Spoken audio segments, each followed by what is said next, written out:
We're now going to be joined by Deputy Governor of the South African Reserve Bank, and that is Dr. Rashaad Cassim, and he'll be able to tell us a little bit more about how they've been able to navigate this particular landscape, especially during a time when there was heightened volatility and, of course, so much uncertainty in the market. I'm not sure if we've got him up already, so let's give it a try. Dr. Cassim, are you there?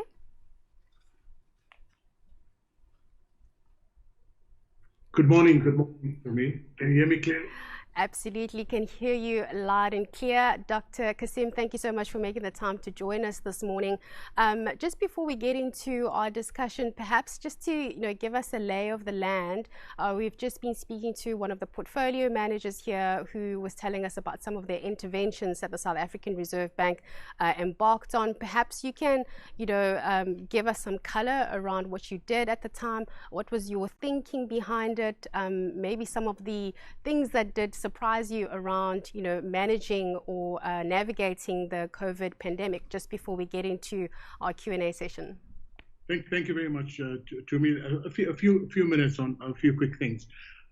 Firstly, let me just say that if I take March last year as our starting point, what is unusual, I think I've now been on the MPC for about 9 years and at the bank around that time, for that long time, is that it's really the first time that something like the COVID put the bank under a kind of stress test, where we had to not only think simultaneously about monetary policy, we had to think about financial regulation, we had to think about financial stability.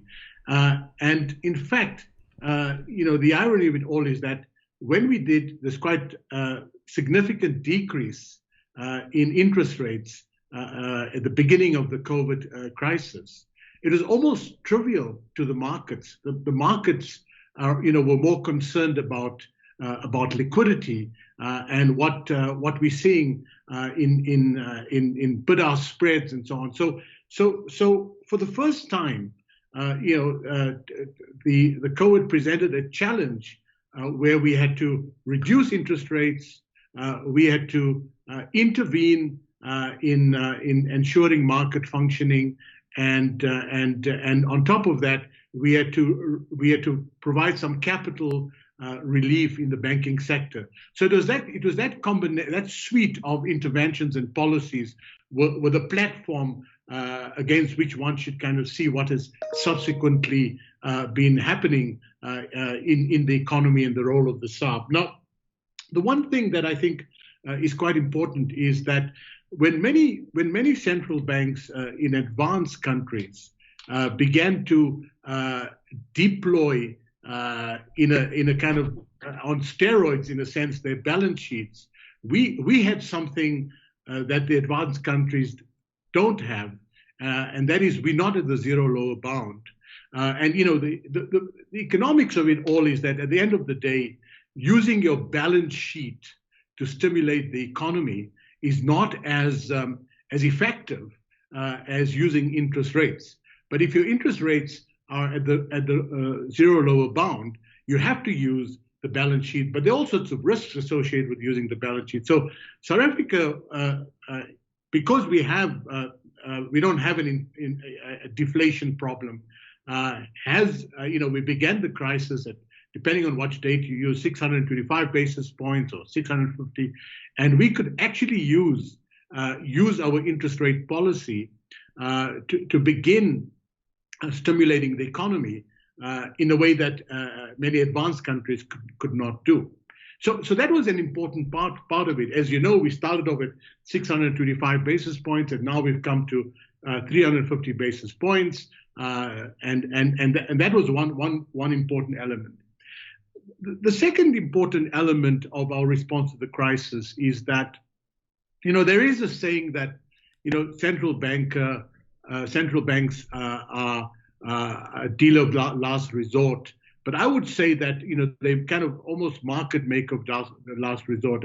And the point about that is that what central banks do is they ensure that the financial system is functioning efficiently.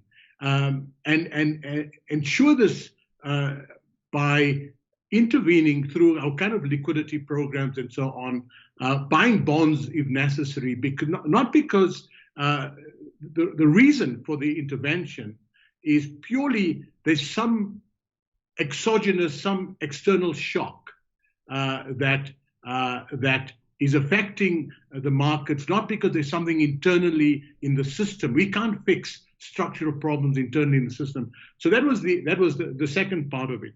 The third part of our strategy was that from the beginning of the global financial crisis, many new capital and liquidity tools were introduced to ensure that central banks have bigger buffers to deal with the crisis. One of the things we did is we simply relaxed some of these capital and liquidity tools. Now there's a big debate. The big debate is, should banks have lent more? Should we have encouraged them to lend more? But central banks are in this difficult position. At one level, we want to ensure that lending takes place.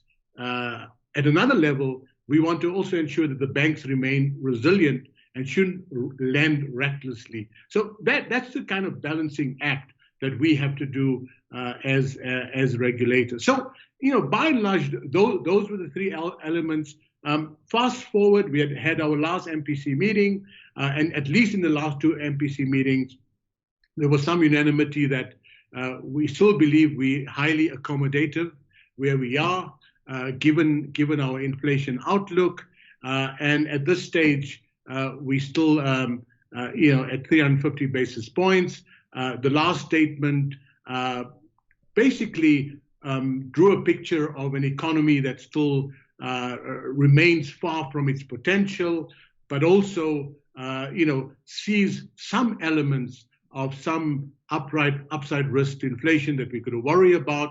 And that is really the last part of our MPC meeting. So let me leave it at that and rather make more time for question and answers. Thank you very much to me.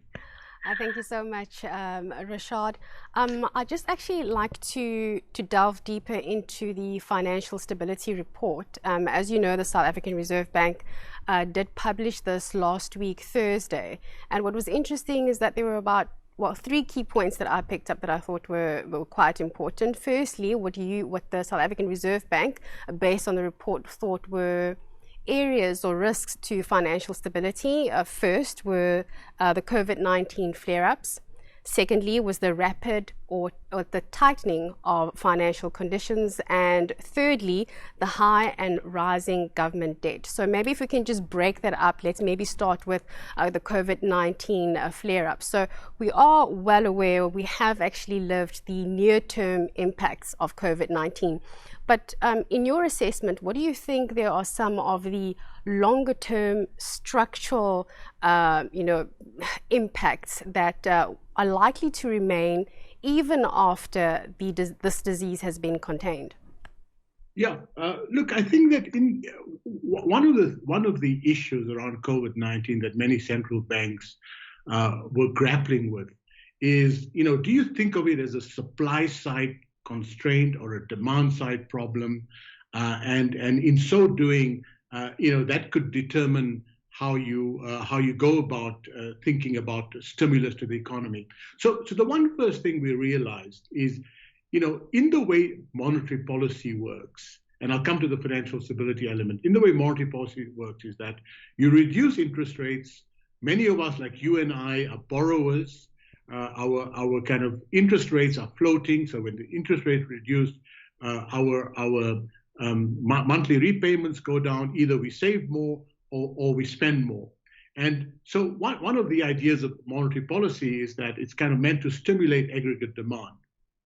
We felt that in the initial COVID period, because you had, we cut the interest rates dramatically, but you had lockdown. We found that what the reduction of interest rates has done is purely create some cash relief for people. It may not have stimulated aggregate demand. The thing that I think we all worry about now is, will COVID lead to some fundamental restructuring of the economy?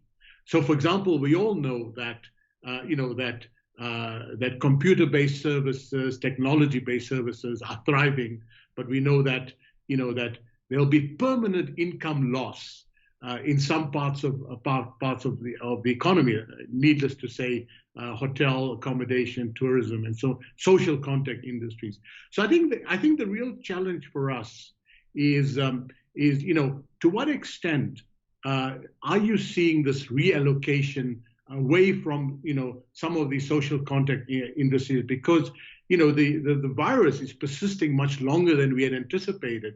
So we are watching this. Some industries are thriving. Some, in fact, if you look at the economic data, some hardware stores, many people have refocused their income to kind of fixing up their homes and so on. So some parts of the economy are thriving and some less so.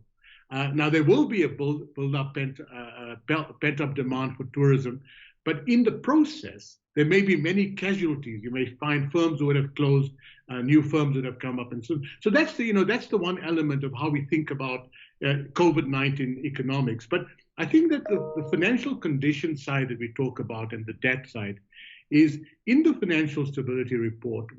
One of the roles we have is to flag what are risks to the financial system. And when we say that financial conditions could tighten, it means that the cost of borrowing for government, it means that the cost of borrowing for corporates who issue corporate bonds would tighten if conditions change, if there's lack of confidence in our ability to service our debt. That takes you to the government side. So I think what we are doing is that one must remember that the economy that we started COVID, and unlike many economies in the world, we began the COVID crisis on the back of a technical recession. So we were in a weak position already. And I think that what worries us is the extent to which COVID just exacerbates a lot of the metrics that we were worried about anyway, like public debt, like volatility in our financial markets and so on. So that's really where the report comes from in flagging the difficulties around these issues. Rashad, obviously we know that the South African Reserve Bank, along with other key institutions, came together to act on the onset of the COVID-19 pandemic. But again, going back to the financial stability report, you mentioned those three areas that we spoke about. We've seen what your intervention measures were before, but we don't know how long COVID is going to be around for. Does the South African Reserve Bank currently have, other mitigating measures for when these or if these flare-ups do occur? Are there measures in place, or is there some thinking in place on what would happen when we see, a third wave or a fourth wave, for example? Yeah. So I think that as far as monetary policy is concerned, the extent to which we start thinking about normalization will really depend on what we see in the data and the extent to which we think that the economy is normalizing. So let's say that based on our last meeting, we had projected last year that the year before that. Last year, early days of 2020, economic growth is going to be in the order of -8% plus. We then revise our numbers, and we know that the economy shrink at 7% for 2020. If our projections for 2021 is we think that the economy will recover at about 4%, but that's not even reaching pre-COVID levels. That we'll only start reaching pre-COVID levels in 2022, maybe the first quarter of 2022. So I think that if we, firstly, we're very aware of that normalization is contingent upon the pace at which we think the economy will recover. Now, it may well be that we could go to the next meeting or the meeting after next MPC meeting and come to the conclusion that our forecast of 4% or 4.2% growth is on the optimistic side, and we have to kind of review that, and that will have a different way in which we think about relief to the economy. Or we may have an opposite view that actually the South African economy is far more resilient and robust than what we think, and that we may revise our economic growth numbers upwards. So in a sense, that is that will depend on how we see the data unfolding. As far as our kind of we have slowed down our participation in the bond market, and that's partly because unlike many of the other advanced countries, we don't use the bond market as a form of stimulus. We use it purely, we buy bonds purely to ensure normality in the bond markets rather than use it as a stimulus tool. So I think that is really the idea. We are in the traditional way, a bank is a lender of last resort, but here I would say we're market maker of last resort. In other words, if there's market dysfunctioning again and more instability, obviously we will play that role. Rashad, what have been some of the surprises when it comes to the performance of some of the domestic sectors in the economy on the back of COVID? So obviously we've seen how some of these large corporations have come under pressure, but we've seen that obviously the financial system has been quite resilient. So perhaps maybe just share with us or give us some color around maybe how households have fared versus corporates, etc. We've already spoken about how there could be some normalization and how tourism has been impacted, but what have you seen in terms of your numbers? Yeah, I've got to look at my numbers now. But look, I think that, the one thing that is quite striking, so there are a few things we have been looking at. The one is that, we've been monitoring the housing market with some interest. And I guess in a broader sense, we've been monitoring the construction sector and so on. So one thing that is striking is we were trying to establish what impact has the moving the repo rate down from 625 basis points to 350? What impact has that had on the housing market? And the housing market took a mortgage extension from the banks took a massive dive in March last year, and we've been seeing a fairly good recovery from in the housing market. And I think that the low interest rates must play a critical role.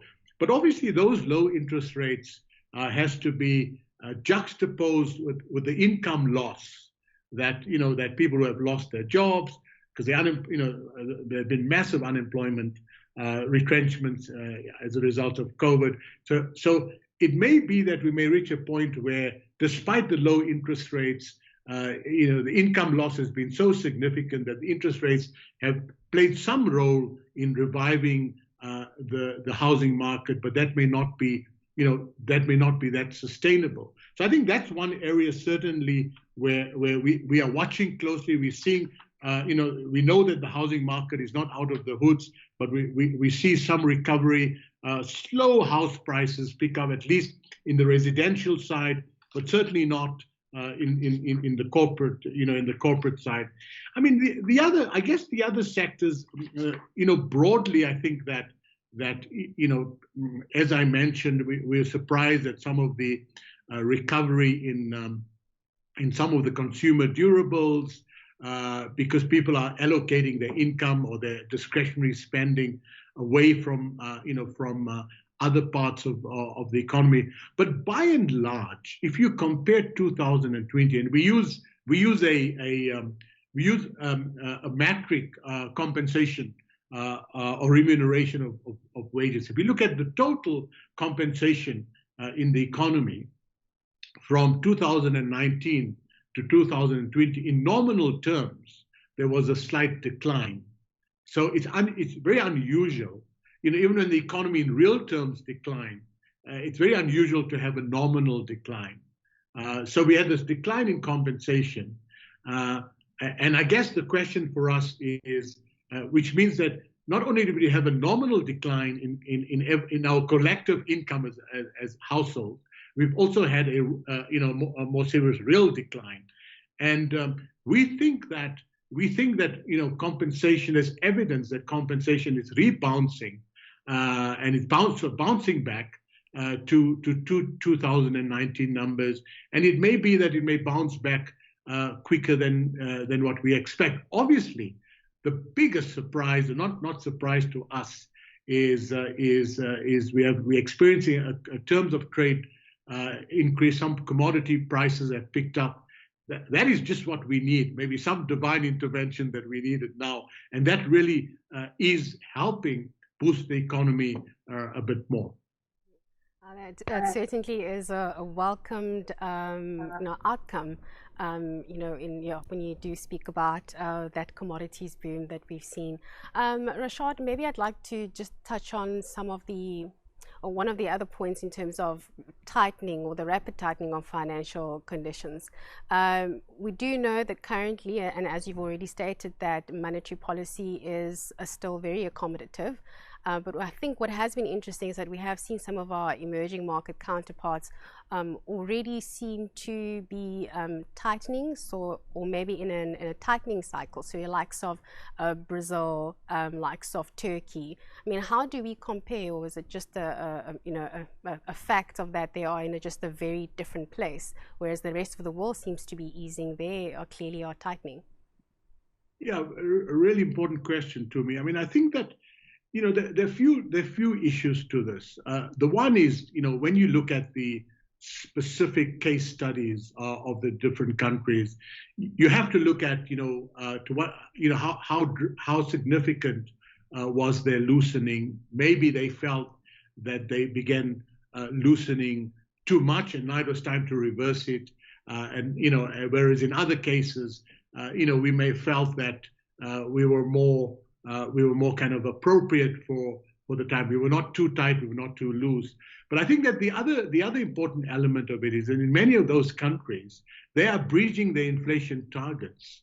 So, if you have an inflation target of 3% and you feel that, that you're now persistently likely to go out of that inflation target, you will start acting from a very loose monetary policy stance. So that was very relevant to some of those countries. That's not very relevant to us. We in the target band.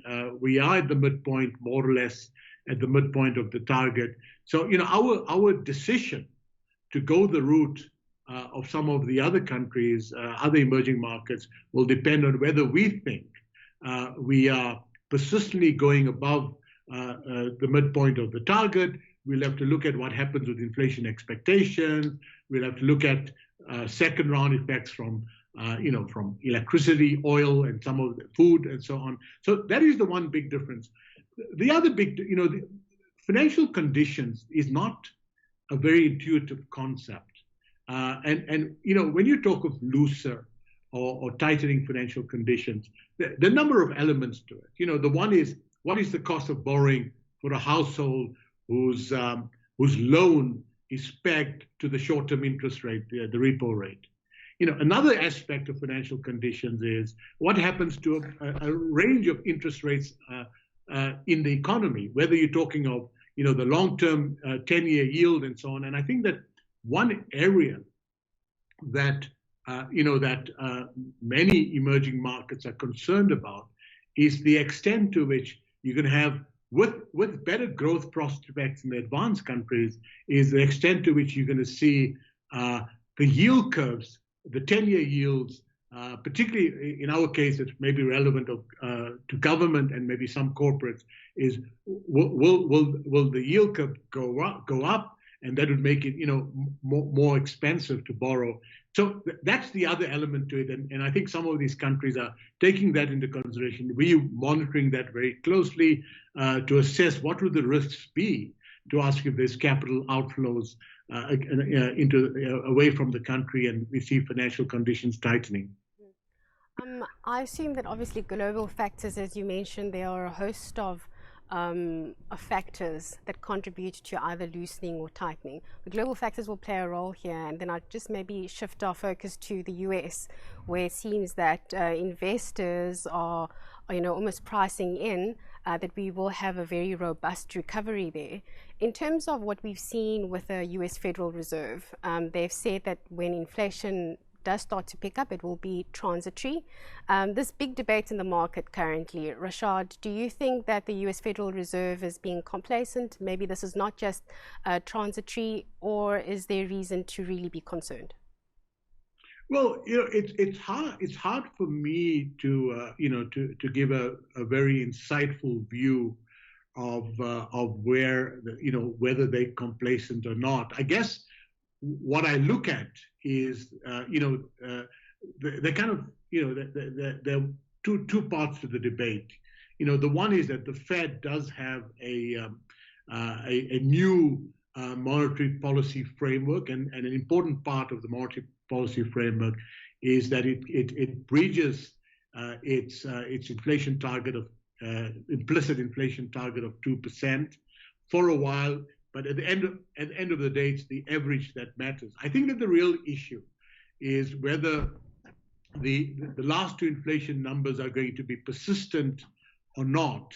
And when you think of inflation risks in the Fed, are these inflation risks basically inflation that will go above 3% for a long time, or are they inflation that for a while, as the economy overheats, will remain in the 2 to 3% range, but then will go back to 2%? It's the latter that's the Fed's view. I think for our purposes, there are a few important issues to kind of think through. The one is we must separate the inflation differentials between us and the US with the interest rate reaction through the inflation to the inflation prospects. In some respects, if US inflation goes up relative to South African inflation, that's almost a good story that the inflation differential is narrowing. It means good. It augurs well for our competitiveness and so on. But if that inflation is impacting on the kind of imports that we get from the US, then we'll have to look at our import price index and see whether there's likely inflationary pressures coming from the US into our inflation basket. So, those are the elements. I think that the more aggressive the Fed becomes in responding to the potential threat of inflation, we're likely to see more volatility, and that may have implications for the way we think about whether a more aggressive interest rate, more tightening in the US, what impact that will have on our own financial markets, and whether we think there are some likely exchange rate risks and subsequent inflation risks for us. Rashad, I'm listening to you and you mentioning, words like volatility and the impact that we need to obviously keep in mind based on, what happens globally.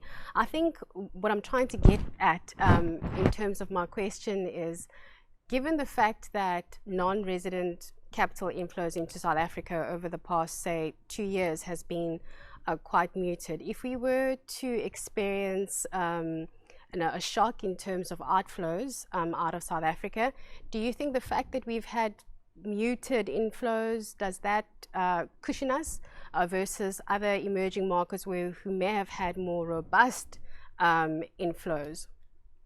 Yeah, that's a question that I have grappled with. I think that the way to think about the issue is that if you go back to the search for yield in the global financial crisis, you could say at one level we were a success story, that non-resident ownership of South African bonds, went right up to a peak of, from very moderate amount to about 40%, and that's a good story. It's a good story that foreigners see South Africa as a reasonable investment destination. That was when we were investment grade, but even once we lost our investment grade status, South Africa is seen as a solid destination for a variety of reasons: bank resilience, deep financial sector, well-functioning institutions. So in that sense, and that played a role. It contributed to easy financial conditions for us, and so on. But I think that so that is the positive side. The negative side is that the more dependent you are on non-resident flows, the more vulnerable you become when there is a crisis. So, in some sense, there's a bit of truth to what you're saying, that that if some of our ownership of bonds were taken over away from non-residents by local pension funds, insurance, and banks, it does make you slightly less vulnerable to kind of an outflow of non-resident investments in the country. At the same time, when you do have, we have seen when we've had non-residents flowing out of the country, you find many South Africans who have investments abroad also bring their money in. So we have quite a fluid financial system. But that's how it more or less works, I guess. Let's just start focus now to the third issue in the stability report, or one that was flagged, and I think that is what most people may be familiar with, and from a South African perspective, which is the high and rising government debt. Now, Rashad, we know that the link between the sovereign and the financial system, but what have you seen could be some of the emerging factors that are coming out that are making this particular scenario perhaps more concerning? Yeah, look, I think that firstly, I just should say that that my brief is on monetary policy, and I'm not here to say much about fiscal policy, but I should say that you're right that in our monetary policy statements, in our financial stability report, we can't avoid the problem of debt because it has implications for the way we think about financial stability and monetary policy. So I guess the main argument that we are raising in the financial stability report is that, and I guess also to some extent, in our monetary policy statements, is that to a large extent one of the links between monetary policy and the fiscus. There are many others, but one of the links is that if investors become less confident in your ability to kind of take on your fiscal issues, you often see that expressed in a more volatile exchange rate. And for us, the link is that a more volatile exchange rate means, a more volatile inflation. So one of the links through which we think about, uncertainty in the fiscal side is its impact on the exchange rate and what that does to inflation. On the financial stability side, one of the important issues we flagged is this loop, what we call this kind of loop between, at one level, government is issuing paper, at another level, the financial sector and banks are buying more sovereign bonds. And one thing that we flag in the report is the extent to which that we reach a threshold where it becomes unhealthy for the financial system to own sovereign bonds to the extent that there are pricing risk, there's interest rate risk for the sovereign bonds, for the banks who buy these bonds.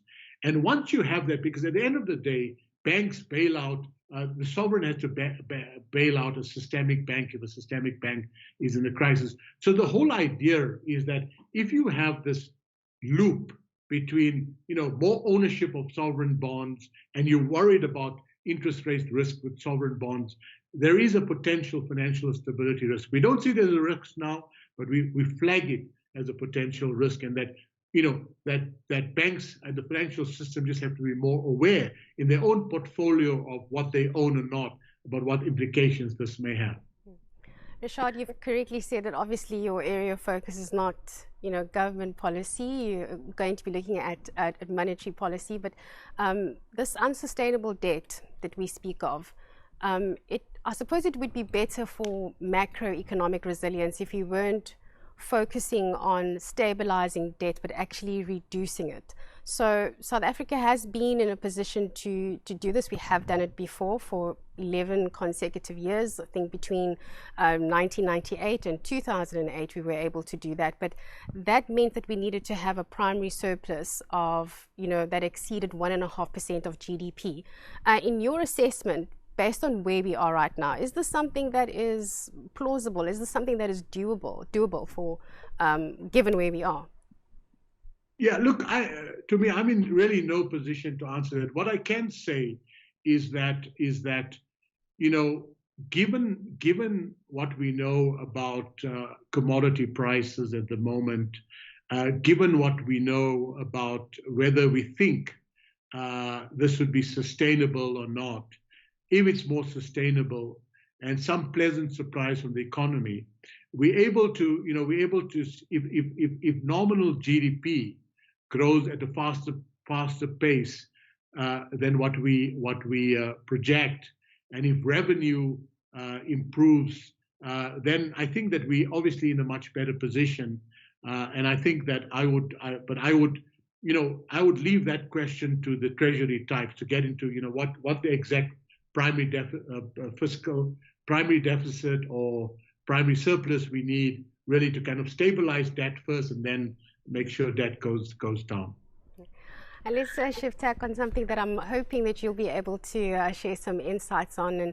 And South Africa has had very centralized systems, so in terms of our banking systems, our insurance, but I think in recent years we have seen the development of, say, blockchain technology or the emergence of decentralized financing or investment.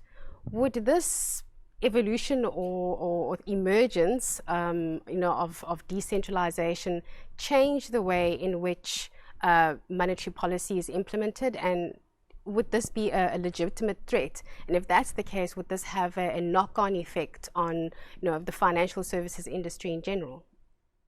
Yeah, to me, I have been in the last couple of days last week doing several interviews on radio and TV on our new central bank digital currency prototype project. Look, I think that there are two important, when we look at the role of the central bank, at one level, we have a mandate. That's in the legislation, it's pretty clear. We have a financial stability role, we have a price stability role. At another level, we also have an oversight role as a bank regulator. But there's another important part that the central bank plays a very important role in, and that is, oversight and involvement in our payment system. So I think that we have, and our payments platform is a very important platform by which, the infrastructure of the financial system operates. We have launched a project on digital currency. We have launched some experiments on fintech firms and the type of legislation that's necessary for fintech. And I think that one thing that is striking to us, and that is that, we're asking the hard question, and the hard question is, should we move to a digital currency? And there are kind of two parts to that question. The one is, are consumers better placed? If consumers had a choice between cash and digital, what would be the choice be? And there, I think you've got to compare, for example, someone sitting in a rural area far away from an auto bank machine, but has a very basic mobile phone, as you have in Kenya with M-Pesa. And are they better off, walking for 2 hours to a machine to get cash, or are they better off doing their transactions on a very cheap mobile phone? And I think the question we're asking, our mandate as the SARB is a stable money, ensure that money is credible, that money is the medium of exchange, store value, etc.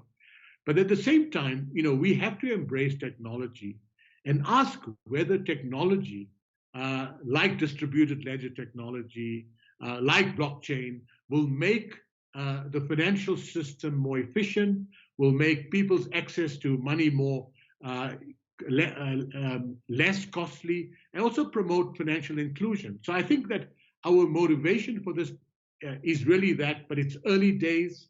We're trying to understand it.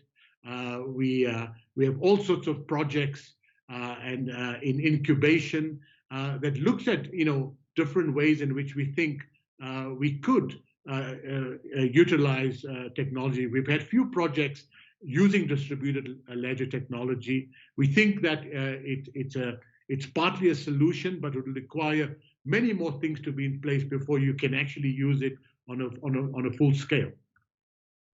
Rashad, you mentioned that obviously the SARB is trying to adapt again this theme of being able to adapt or die, and a couple of projects that you have going. Now tomorrow, during the course of the conference, we'll be focusing on responsible investing, and I guess one of the thoughts or one of the questions that we would have for the SARB is that, has there been any sort of work that has gone into ensuring that financial institutions are moving in the right direction in terms of, say, climate risk or climate change, for example? I mean, has there been any work done on that? I know that there were discussions around the South African Reserve Bank possibly looking into something like this. So I guess as socially responsible central banks, there have been a number of issues that we had to confront over the last couple of years. For example, just a couple of years ago, in the context of the global financial crisis, central banks were hosting big conferences on how you contribute to inequality and inclusion in the economy. How much can central banks really do? And I guess the same argument goes for climate change. We are part of, we as the SARB are part of various international networks on climate change. I chair a international statistical committee that has sustainable finance as one of its key strategic aims, to kind of look at what kind of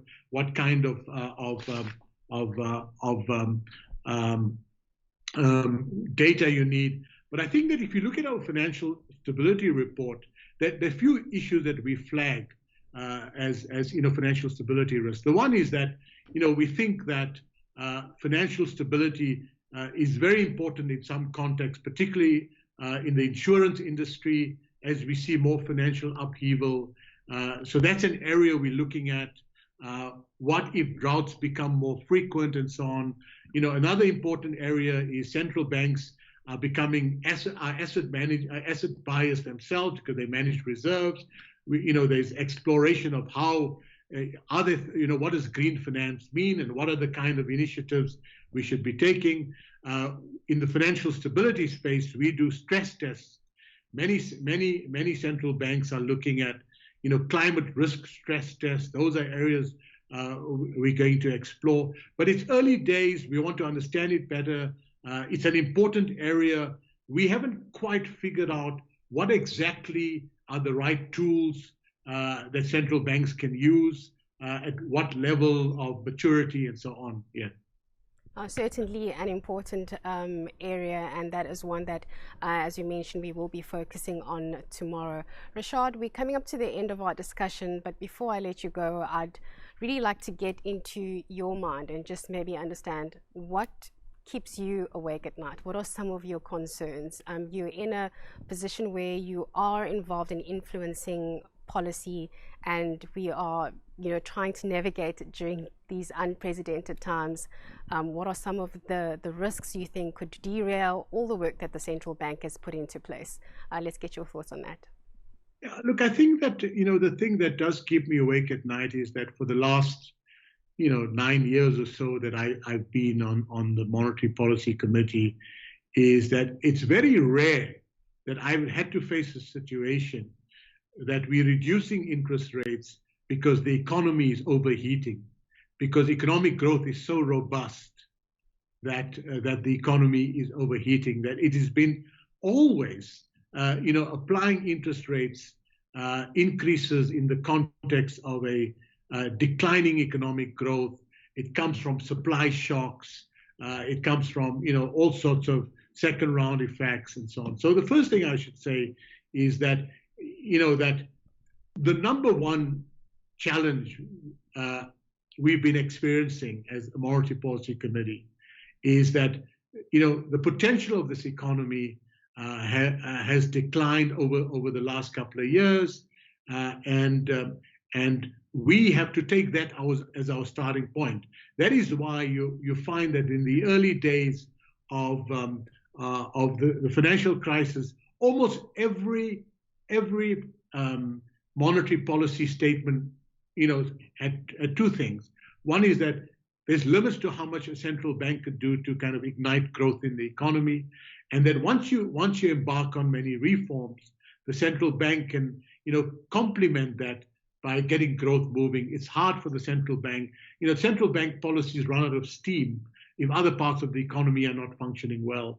And I hope that in the future we're able to apply monetary policy in the context of an economy that has more certainty, that is backed up by more investment, and that you're applying monetary policy in the context of an upward growth in our potential rather than a downward movement in our potential growth.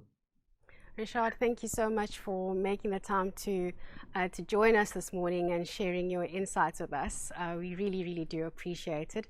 That was Dr. Rashaad Cassim. He is the Deputy Governor of the South African Reserve Bank. Before we wrap up, perhaps now would be a good time just to reflect on some of the discussions that have taken place today, particularly maybe looking at the discussion that we've just had with Dr. Cassim.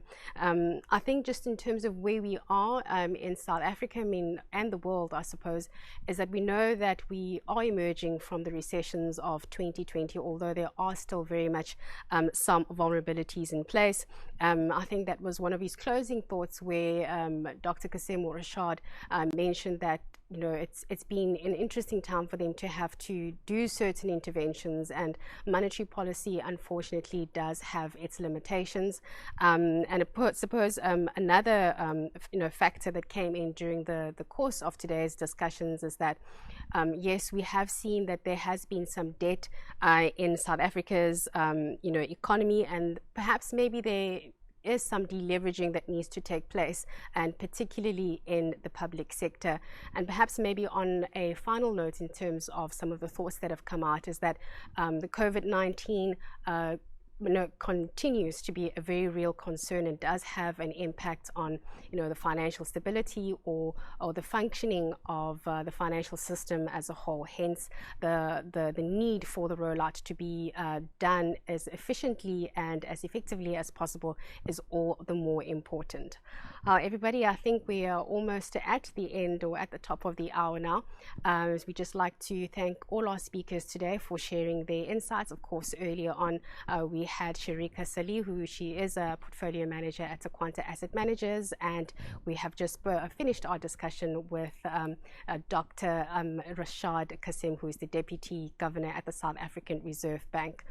Before we go, of course, we do definitely want to hear from you. Coming up shortly, you will have what we call a QR code. So what you do is you just take out your cell phone, go into your camera and put it up on screen.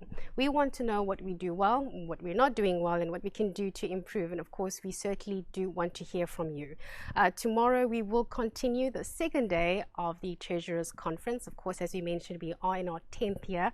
And with a very important discussion or focus will be on responsible investing. And my colleague, David Levinson, will be in the driving seat. So be sure to tune in for that. I'll be back with you on Wednesday. Have a lovely day further.